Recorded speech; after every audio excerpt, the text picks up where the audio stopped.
Iman itu tidak perlu dipompa-pompa. Iman itu bukan rasa percaya. Iman itu memandang Dia yang setia dan imanmu otomatis akan bertambah. Tapi kalau kita terus pandang masalah, imanmu akan berkurang. Iman itu hanyalah efek, bukan kausa. Penyebab iman itu karena kita lihat Tuhan.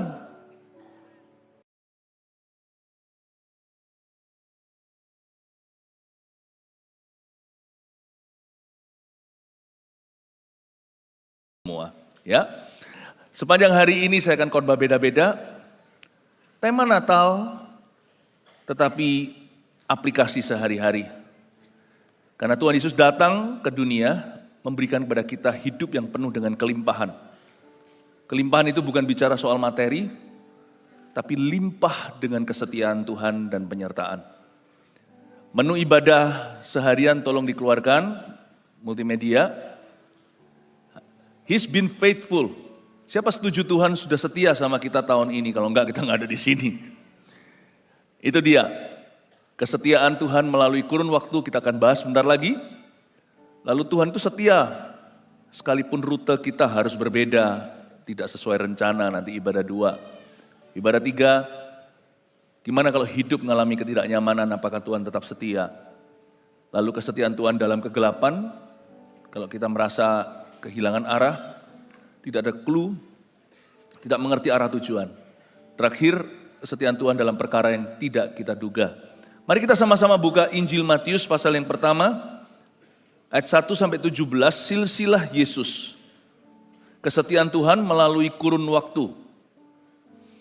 Tuhan kalau setia sama kita itu langganan, bukan sebentar saja atau musiman. Tuhan itu bukan seperti buah-buahan, ini musim durian, nanti bukan. Tuhan itu setia sama kita sepanjang masa, katakan sepanjang masa.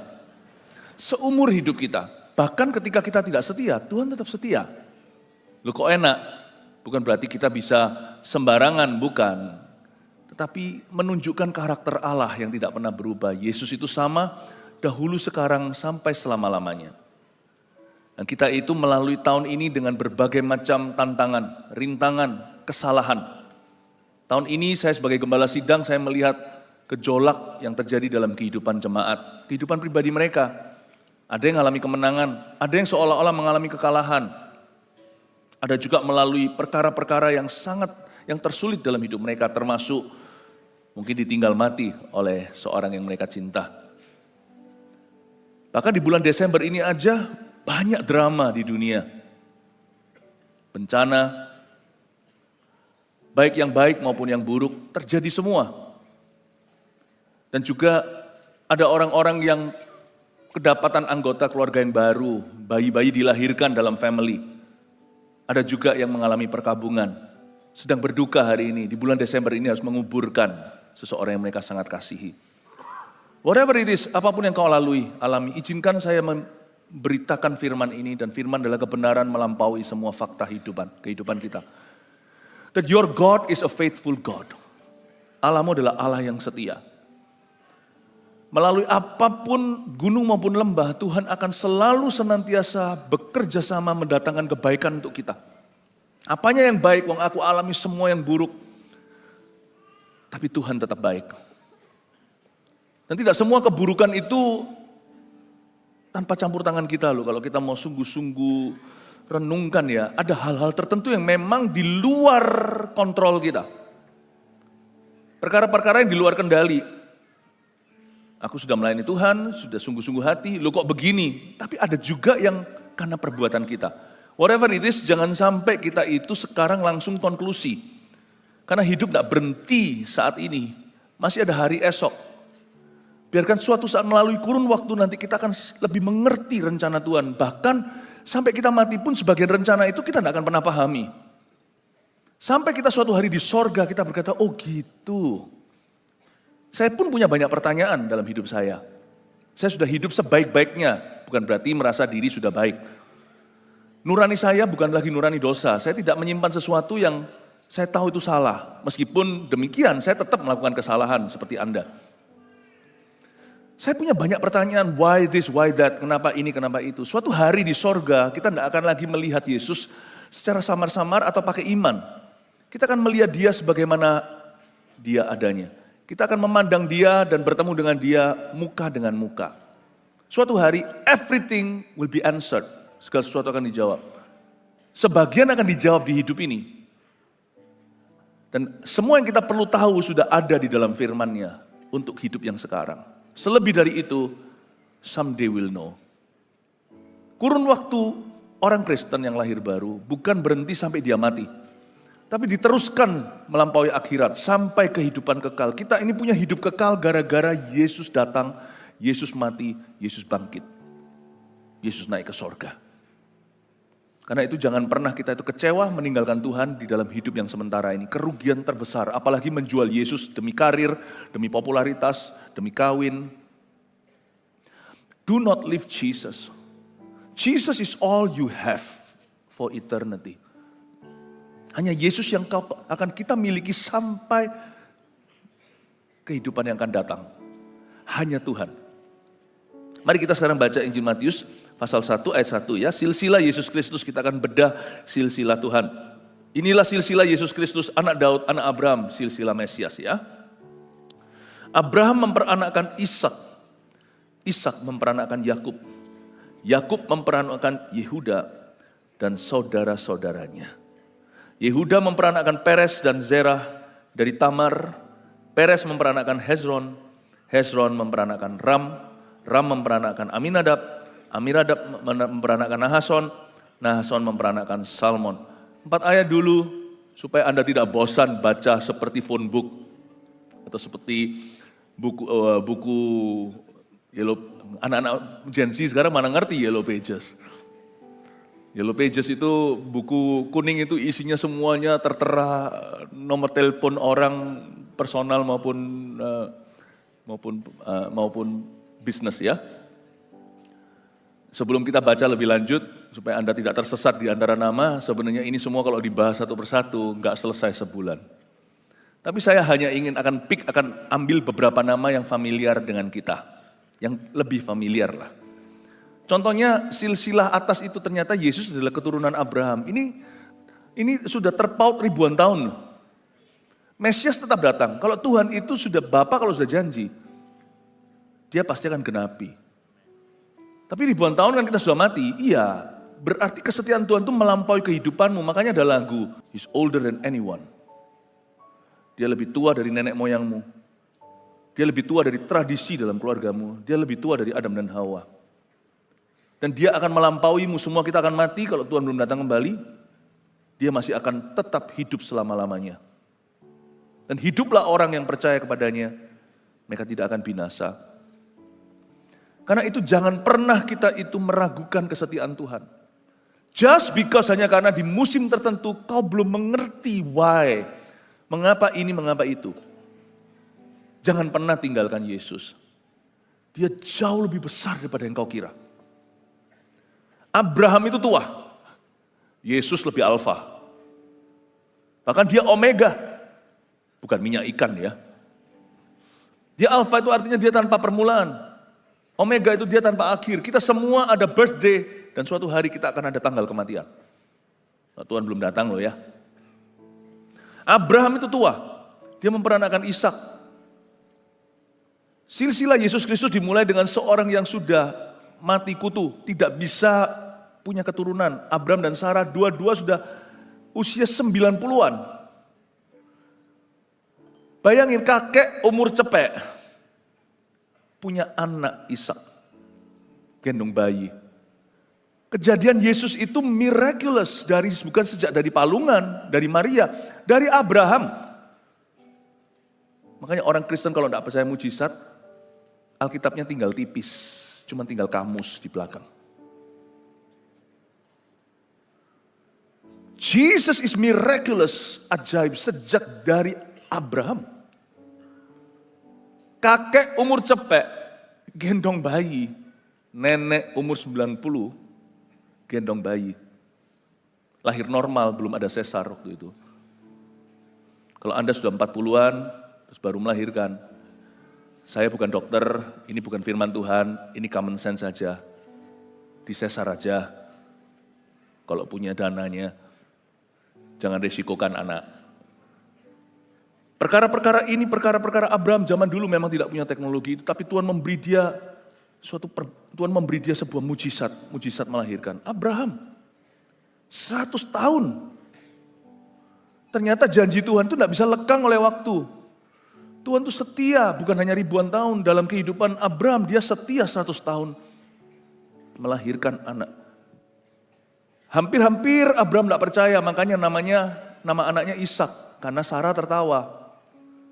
You see, Yesus itu untuk bisa menerobos masuk dalam sejarah manusia harus melalui dulu ketidakpercayaan seseorang. You think, apakah kita kira bahwa mujizat terjadi karena kita terlalu percaya? Terus terang loh ya, untuk kita mencapai titik percaya itu kita melalui berbagai lembah ketidakpercayaan, setuju gak? Gak ada orang di sini itu pahlawan iman, itu gak ada. Kita bergumul dulu. Kalau sampai mujizat terjadi, jawaban doa terjadi, meskipun kita tunggu beberapa waktu, kalau itu sampai tembus, itu sampai terrealisasi, itu bukan karena iman kita semata-mata, tapi karena kesetiaan Allah.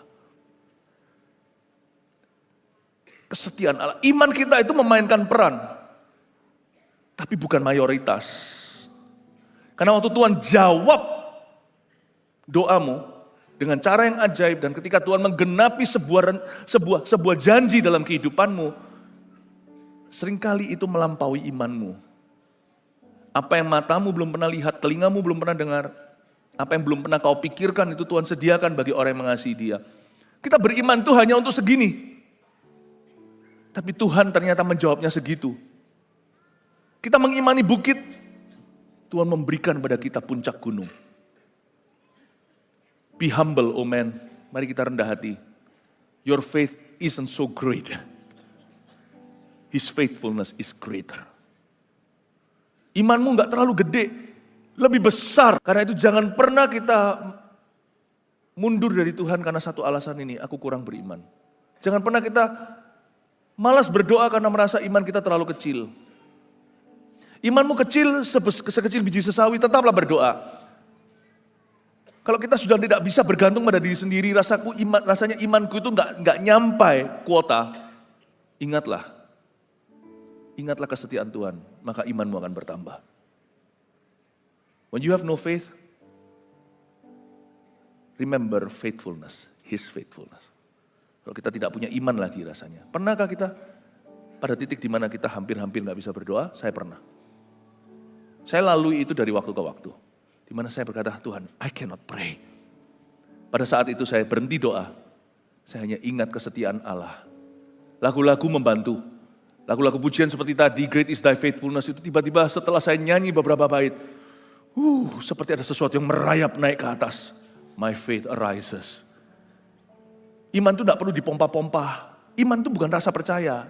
Iman itu memandang Dia yang setia, dan imanmu otomatis akan bertambah. Tapi kalau kita terus pandang masalah, imanmu akan berkurang. Iman itu hanyalah efek, bukan kausa. Penyebab iman itu karena kita lihat Tuhan. Karena itu jangan pernah di sini ada orang yang kalah sebelum berperang.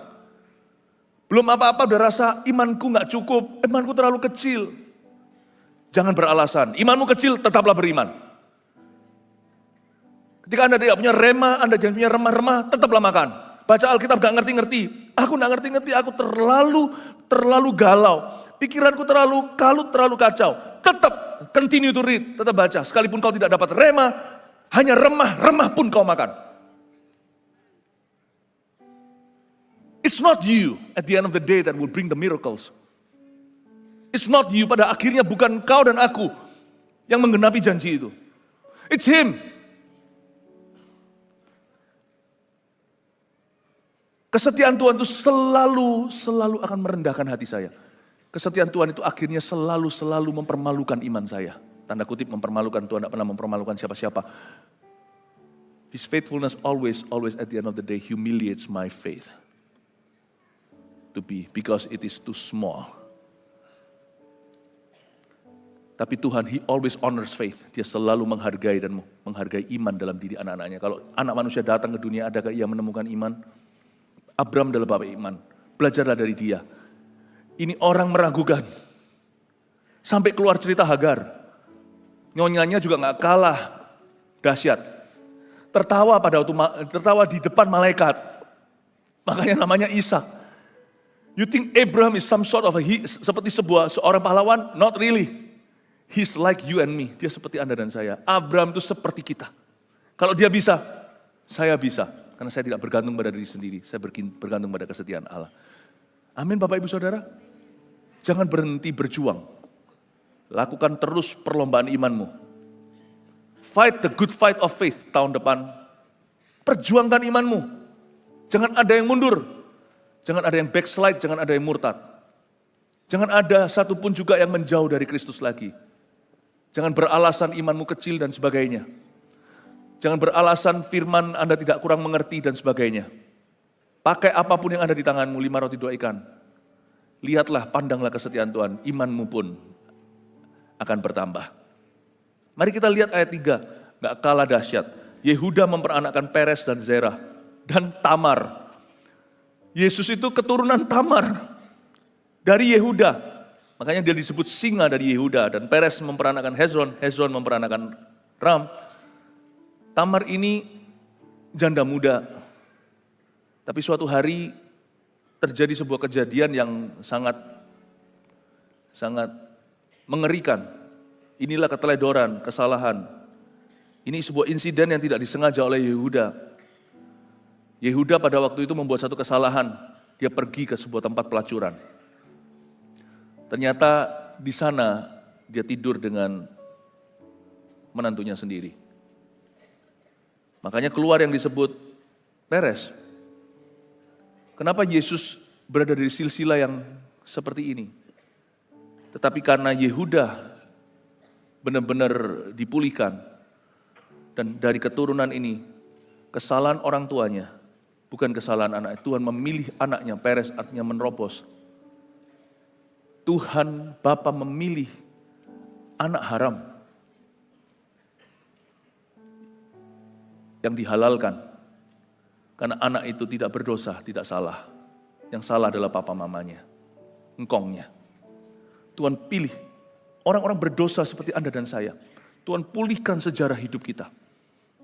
Dan Tuhan lihat kekacauan keluarga kita kalau ada satu orang yang masih mau berseru kepada Tuhan. Tuhan bisa putihkan. Dari keturunan serigala bisa muncul nanti domba-domba. Atau bahkan bisa muncul gembala-gembala di dalam pohon keluarga orang itu. Kalau ada satu orang berseru dan memegang erat perjanjian dengan Tuhan. Allah itu tepat janji. Dia adalah tabib yang tidak datang untuk mencari orang yang sehat, tapi orang yang sakit. Bukan orang yang sakit yang terus-menerus mau tinggal dalam penyakitnya. Tapi orang sakit yang mau bertobat.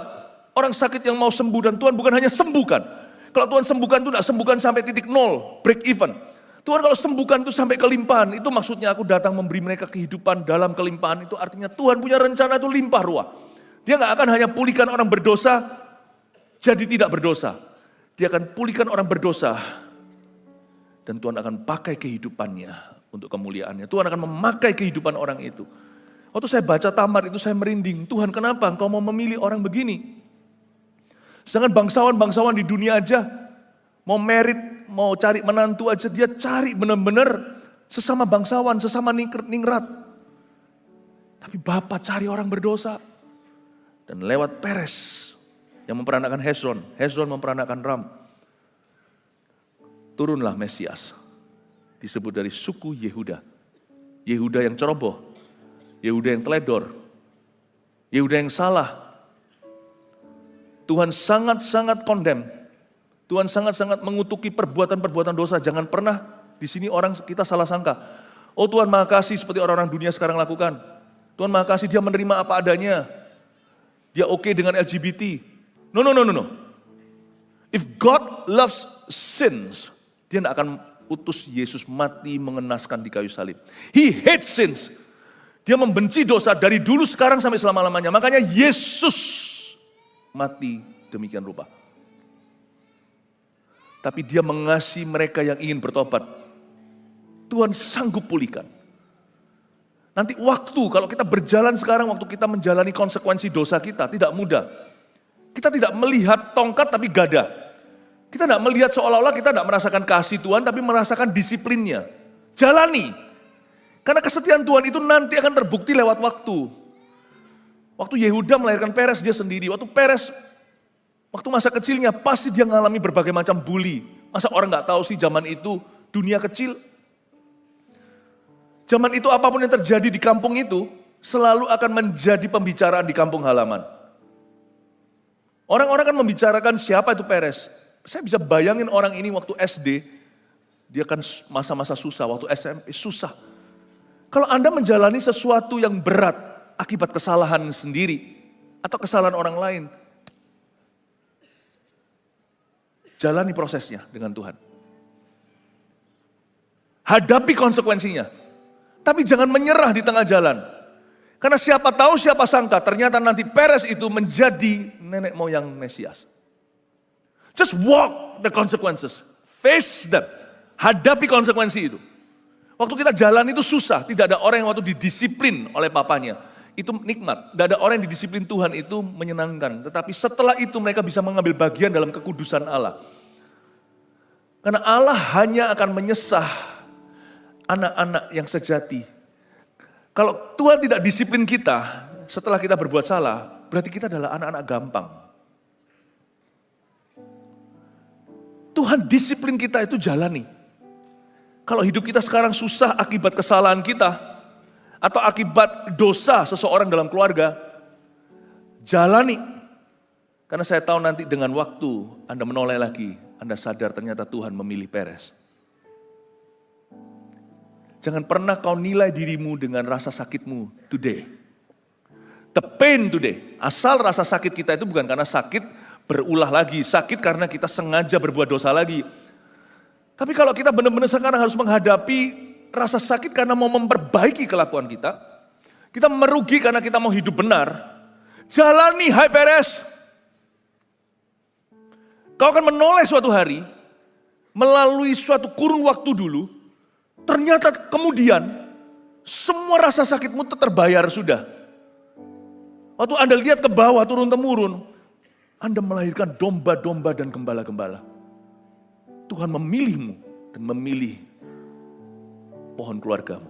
Akibat Anda berproses dengan Tuhan. Never run from God's process. Jangan pernah lari. Karena proses itu juga adalah bagian dari kesetiaan Allah di dalam hidupmu. Tapi itu harus melalui waktu. Waktu yang gak enak itu bukan namanya kairos. Kairos itu waktu Tuhan, itu enak. Wah, terjadi langsung pada waktunya, semua indah. Tapi ada satu waktu Tuhan lagi yang kurang favorit, kurang populer, namanya kronos.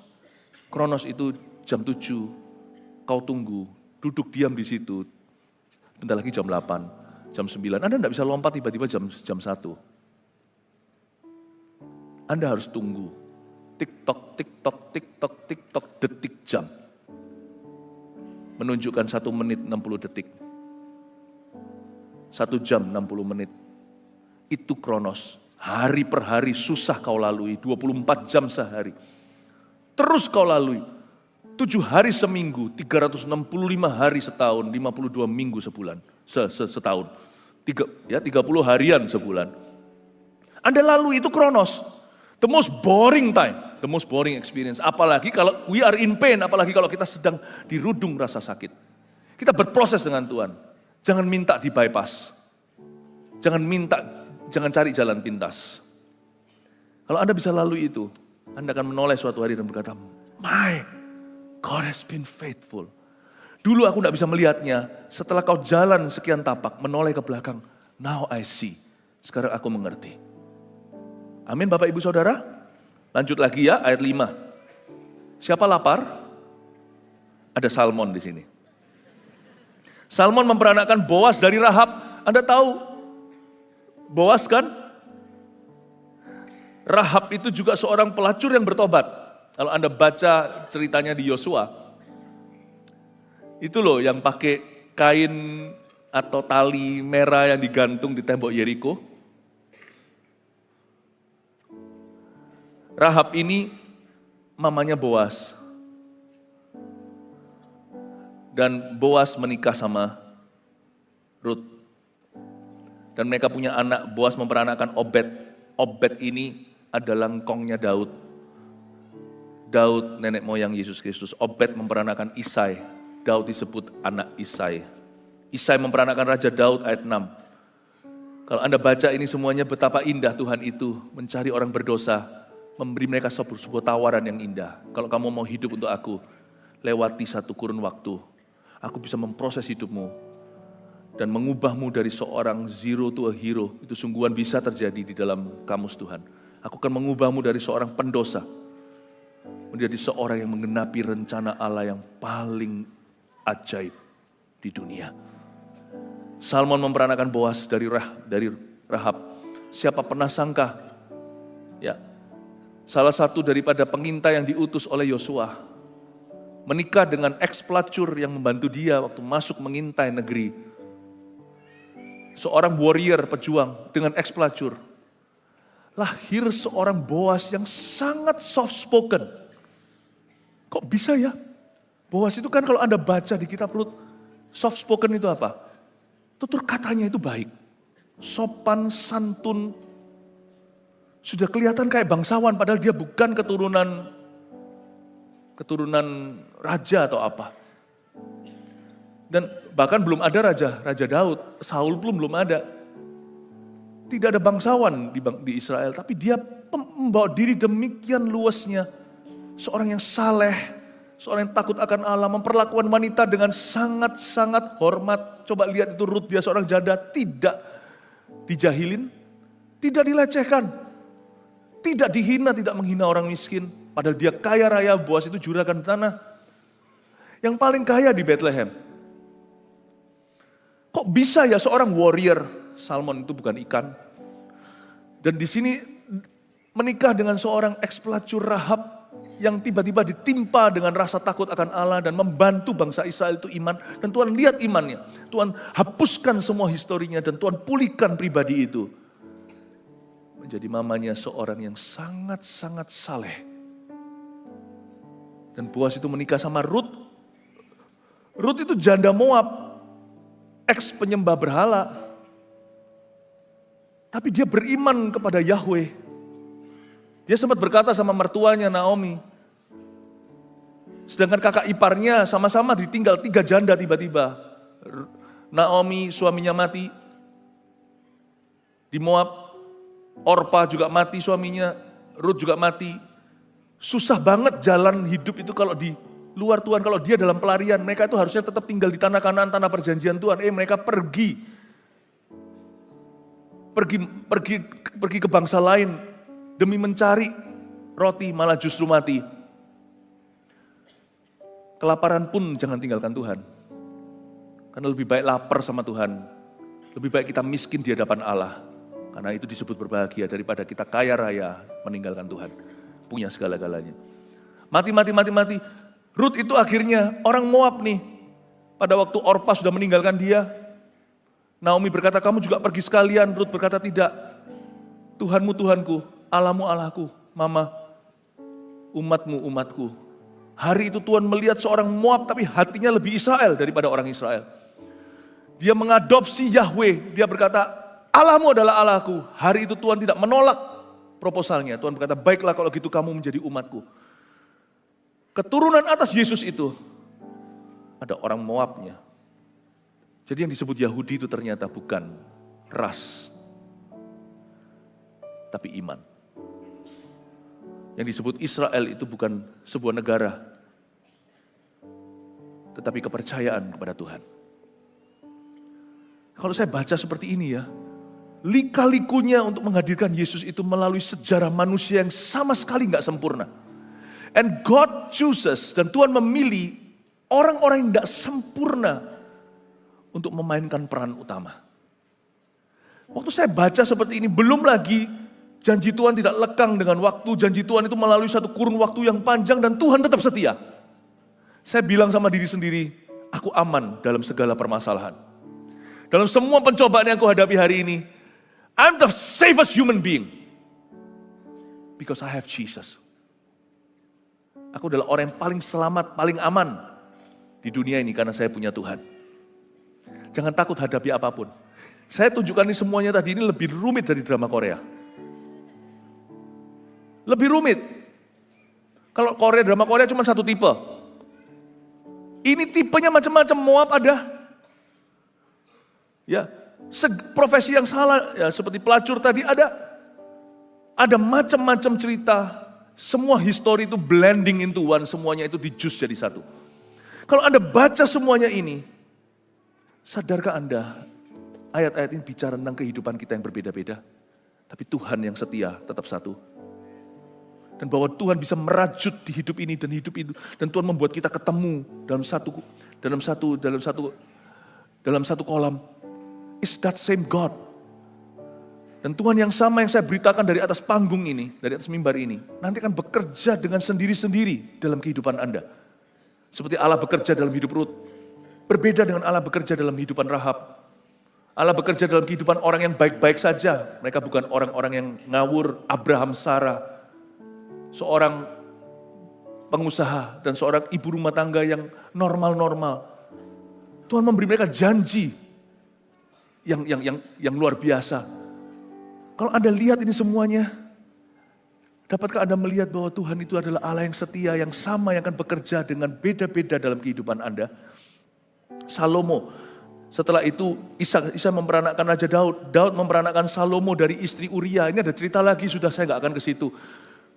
Istri Uria dari Batsheba, kesalahan Daud. Tapi Daud bertobat, Uria sudah mati. Allah memilih Salomo. Tuhan tidak memilih istri Uria itu. Tuhan mengampuni, tapi Tuhan memilih anak mereka yang innocent itu. Salomo memperanakkan Rehabeam. Rehabeam memperanakkan Abia. Abia memperanakkan Asa.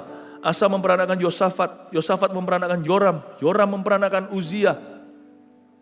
Uzia memperanakkan Yotam. Yotam memperanakkan Ahaz. Ahaz memperanakkan Hizkia.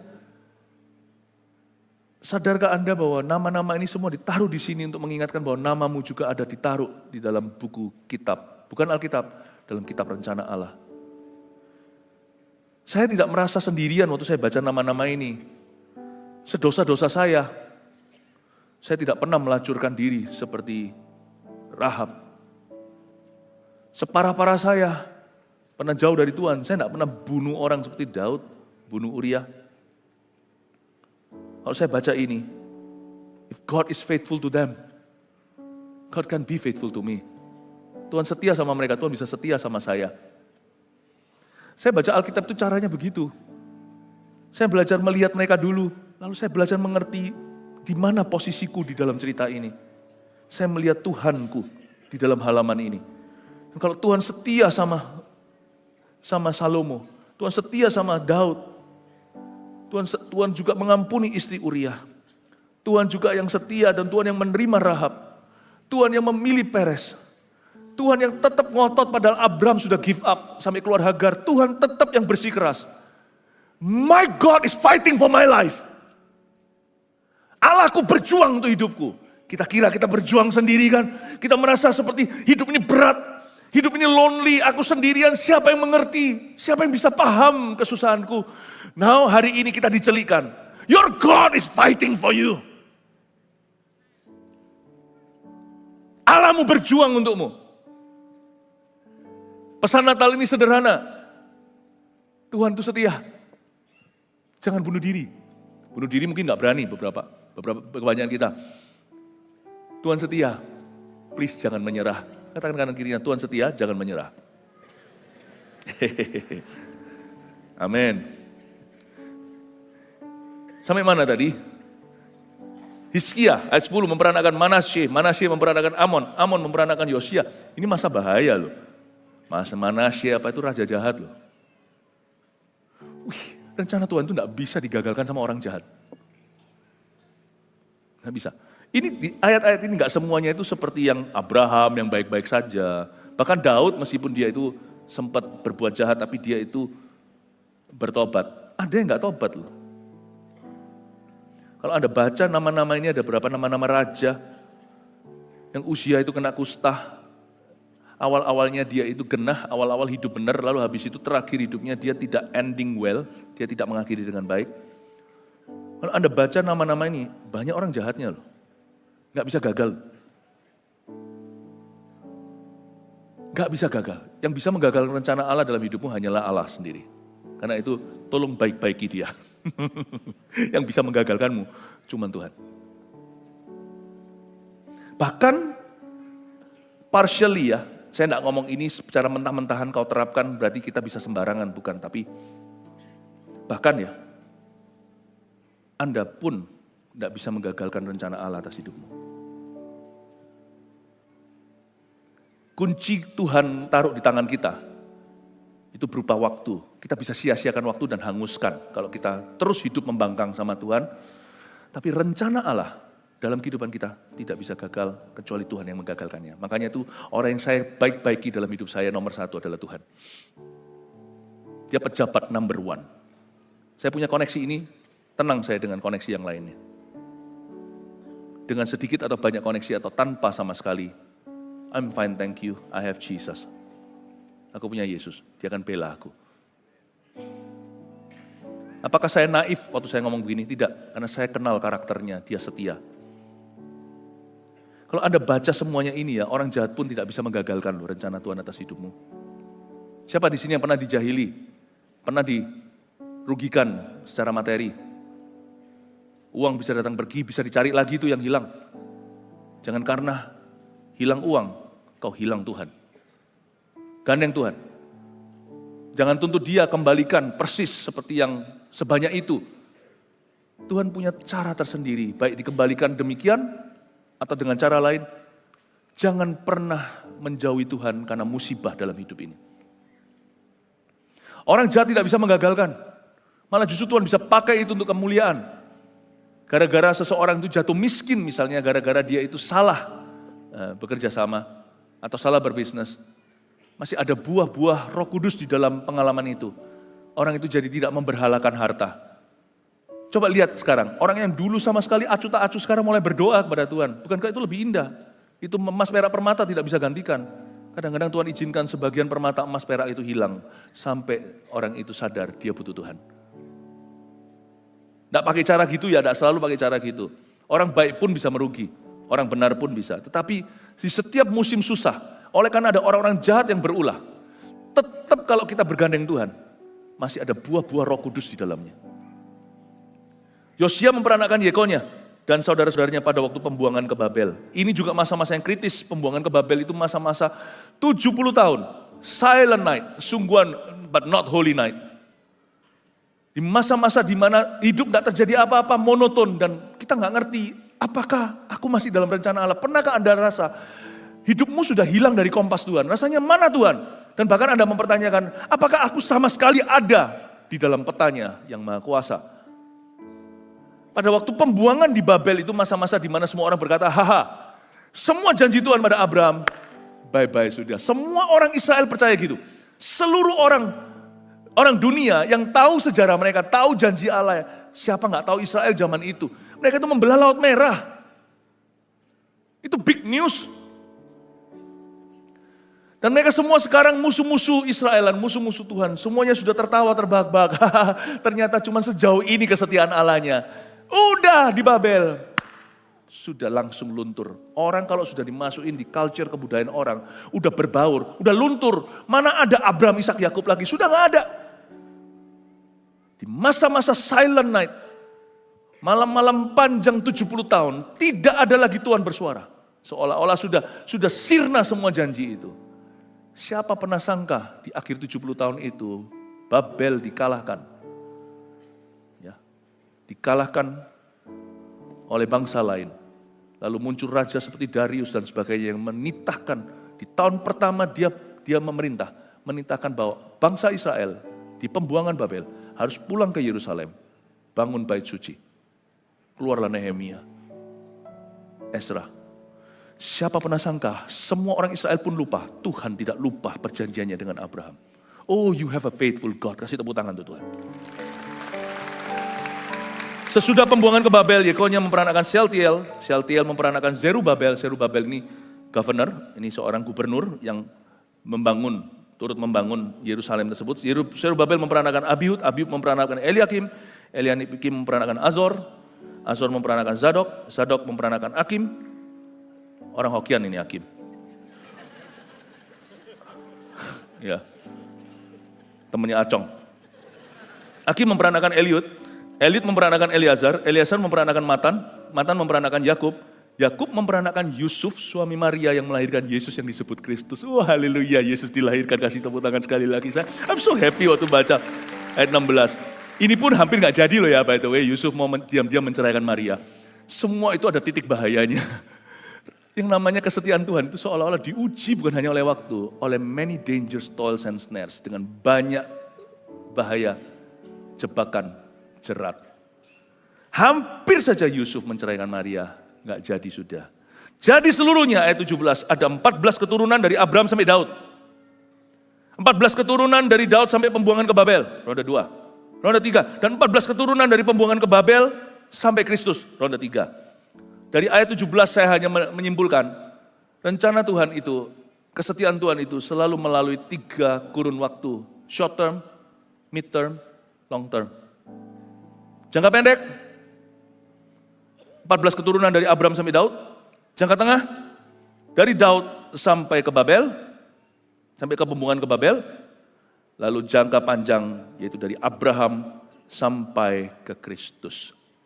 3 poin sini, bawa pulang ke rumah. Ini aplikasinya summary atau rangkuman kita. Number 1, percayalah kepada rencana Tuhan jangka panjang. Do not be short-sighted. Jangan cara mandang itu pendek. Karena ada rencana Tuhan yang sifatnya short term, itu langsung digenapi, kita langsung kelihatan.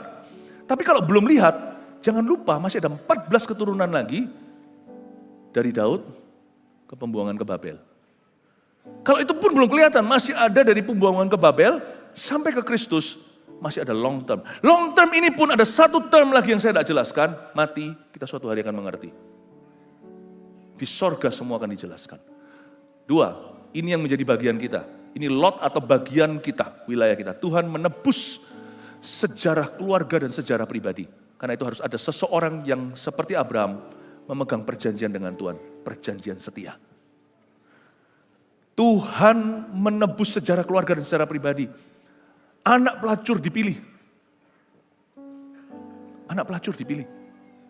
Coba bayangkan kalau bukan Tuhan itu seperti apa. Yang kita jijik untuk jamah.